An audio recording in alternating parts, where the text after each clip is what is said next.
नमस्कार, मी सौ सुधा पाटील सांगली. वर्षा काव्य संमेलनात उपस्थित सर्व कवयित्रींना माझे नमस्कार.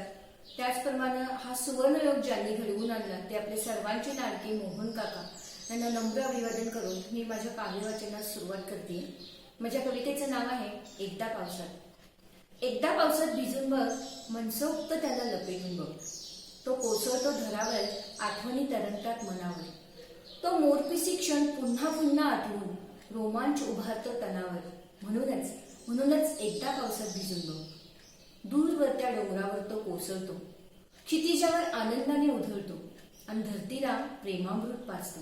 मग धुंदीत प्रेमाच्या धरती हिरवा शालू नेसून जणू आकाशाशी एकरूपच होते. म्हणूनच एकदा पावसात भिजून बघ, एकदा पावसात भिजून बघ. पाऊस असतोच, हो पाऊस असतोच आबाल वृद्धांना सुकावणारा, प्रेमवीरांना चिंब चिंब भिजवणारा.